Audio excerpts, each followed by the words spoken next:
Alright guys, welcome back to the channel. Thank you for checking the video out today. We have more PlayStation news, rumors, and leaks to go over and cover here today. So before we get into these topics, do me a favor, if you end up enjoying this video or finding it informative, be sure to leave it a like. It helps the videos out a lot. And if you are new here to the channel, please consider hitting that subscribe button as well. The first topic we're diving into is the announcement of the Gray Camouflage collection for the PS5. It's not just for the DualSense, it's actually for the Pulse headset, as well as a new set of PS5 covers. Reading from the PlayStation blog, it says, bring a fresh, unique aesthetic into play with the new Gray Camouflage collection coming to the PS5 family of accessories. Adding to the previously released Galaxy-inspired color lineup, the Gray Camouflage collection features a matching set of accessories with the DualSense wireless controller, PS5 console covers for both the PS5 with the disc drive or the digital edition, and the Pulse 3D wireless headset. The PlayStation design team reimagined our camouflage pattern to reflect a fresher, more contemporary feel. If you look closely, you'll notice that the iconic PlayStation shapes have been subtly incorporated into the pattern. The Gray Camouflage collection will be available starting this fall, with pre-orders beginning September 15th. The DualSense wireless controller and PS5 covers will launch globally on October 14th, followed by the launch of the Pulse 3D wireless headset in December. The exact launch dates for the collection may vary by location, so be sure to check your local retailer for availability. And so yeah, this just was kind of dropped out of nowhere. Not necessarily the announcement that I think PlayStation fans were hoping for today, but you know, it is pretty cool that we're continuing to see Sony do this. Again, for as cool as this Gray Camouflage collection is and the different colors that they've made available so far, I really am surprised that they have yet to announce something like this for any of their big exclusive games like God of War Ragnarok. Maybe they still will, but yeah, let me know what you think of this and let me know if this is something that you're planning on picking up. Next up, we have some more new gameplay for God of War Ragnarok. Now, I decided not to release a separate video on this because, to be completely honest, what we're seeing here is incredibly underwhelming. It's coming once again from Game Informer. I think that this should have been the video they put out first, and then they should have put the combat video out, because even though the combat video was very short and some people still were underwhelmed by it, it was leagues ahead, in my opinion, of what we're seeing here. But reading from Push Square, it says Game Informer has returned with another fresh look at God of War Ragnarok. This time, another short video introduces us to Svartalfheim, a dwarven realm that's new to the sequel. It was one of the locked areas in God of War, but all 9 realms will be open in the upcoming title. Anyway, Svartalfheim is all about dwarven ingenuity, and we get to see what this means in the above clip. Huge industrial structures, complex machinery, and impressive built-up areas define this realm, and it'll feature many environmental puzzles for players to tackle. It's a brief video, but the new realm looks like another visually exciting place to explore, and I agree. I think that in general the new level looks good, but again, the way it's being presented here by Game Informer, I just don't fully understand the logic behind the marketing of this game, simply because, I mean, look, there's clearly more they could show with this specific level, and you know, maybe again they're saving that for state of play. I do think that we are going to have to see more before the game launches. It's just very strange the way that Sony has been handling the marketing of God of War Ragnarok so far. So you know, we'll see if they are going to show us anything more soon, but at this point I kind of want to hand it over to you guys and ask your thoughts on the latest look at God of War Ragnarok. What are you thinking about Svartalfheim? Next up, we have a very significant leak regarding Silent Hill. Now, I know people are feeling a little bit exhausted, maybe very exhausted, and some people have just flat out checked out and are no longer participating in this. But I will let you know that these are what seem to be legitimate leaks, and they do seem to point to something happening very soon. One of these leaks talks about a PT demo that goes by codename Sakura, and it seems like we are on the cusp of finally getting to see this for the first time. So first up here, it says from WCCF Tech that the last couple of days have been a bit of a bonanza for pent-up Silent Hill fans. as first images of the long-rumored Silent Hill 2 remake from Bloober Team seemingly leaked, although according to reliable survival horror insider Dust Golem, the images were from an early internal pitch, so they shouldn't be judged too harshly. That said, some slightly higher quality versions of these screens have emerged, and yeah, that's the thing here. The Silent Hill 2 remake is certainly a real thing that's going to be revealed soon. It's reportedly going to be a 1-year timed exclusive on PlayStation, but it's also going to give you something a little bit more than just the Silent Hill 2 remake.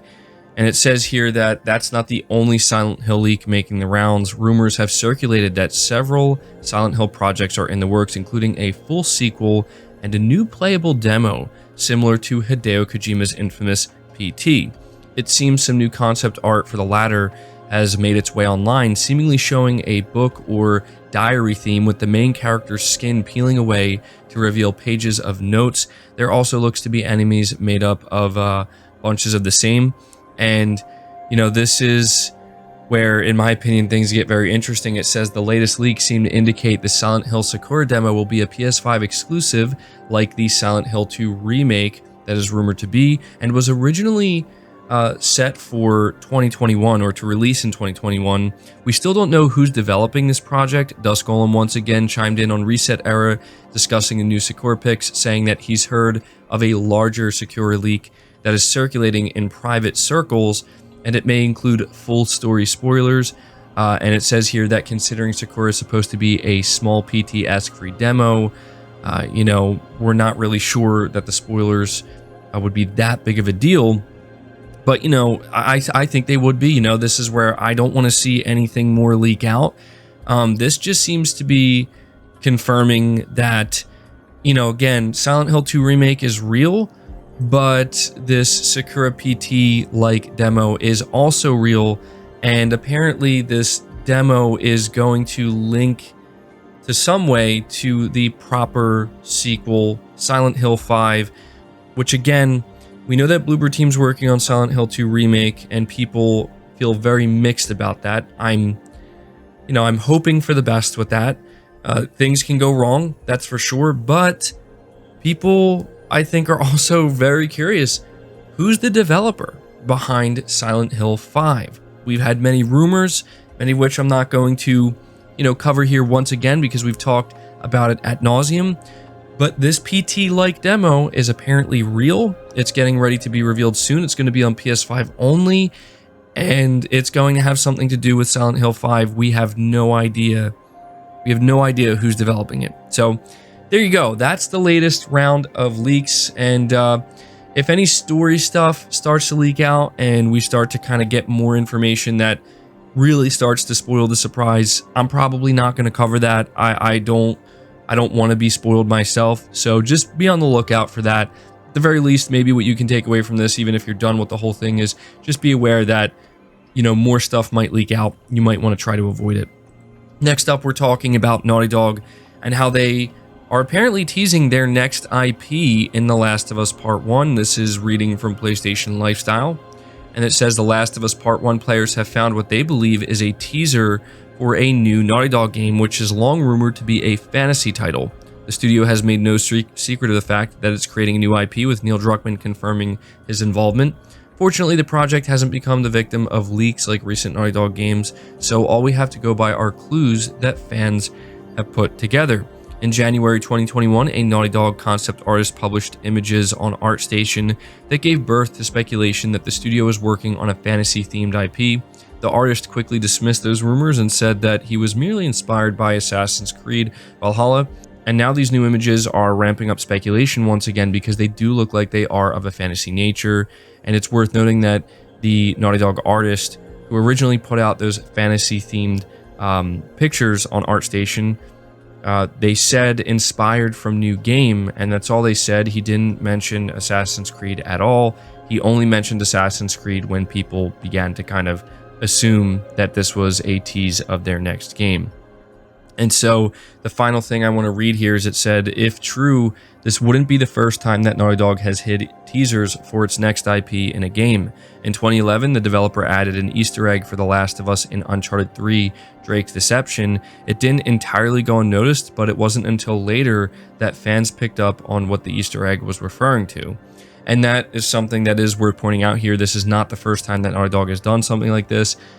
Back when people kind of were assuming that in Uncharted 3, like, yes, this is a teaser for their next game, Naughty Dog didn't say anything about it, and they just kind of left it for what it is. They let it be, and people eventually, you know, realized when Last of Us was revealed, like, oh, that they actually were teasing their new game. So it's hard to say if they're doing that again here, but it kind of does seem like they are. So what I'll say on this before I move on is, if I had to choose between them doing another Last of Us game, you know, outside of the multiplayer experience, or an Uncharted game, or new IP, I would certainly prefer a new IP, and it would be really interesting to see what Naughty Dog could do in a fantasy setting. I know that when it comes to Naughty Dog, there just seems to be a lot of discourse regarding anything they do, and I'm sure there will be with their next game, but I've always said, you know, if they do a new IP, you know, it's like a clean slate. I'm willing to see what they're going to do, and, you know, I'm going to give them the benefit of the doubt, and I'm probably going to be somewhat excited to see, you know, what they do, because regardless of your thoughts on Naughty Dog, they are a very talented team, and, you know, them doing something like a fantasy game would be new and refreshing from that studio. So we'll see in due time, but the final topic I have for you is the first proper PSVR2 game being revealed through a blog post, which is kind of strange. But it says here on the PlayStation blog, since day one, First Contact Entertainment has been focused on bringing quality experiences to virtual reality, and our team has always believed in pushing the boundaries of what's possible, which is why now, after 4 years of support for Firewall Zero Hour, we are proud to announce that we'll be pushing those boundaries once again with our next live operated first-person multiplayer shooter for PlayStation VR 2 called Firewall Ultra. So a few of the things that they're highlighting here with Firewall Ultra is it's going to be, you know, in 4K, it's going to offer HDR. They have completely remade all the character models, and they've also overhauled the maps and the areas with new textures. There will be new locations, new contractors, and they're saying that they're going to feature a much deeper level of customization for your weaponry and equipment. On top of all that, they're making it clear that there will be dedicated servers this time around.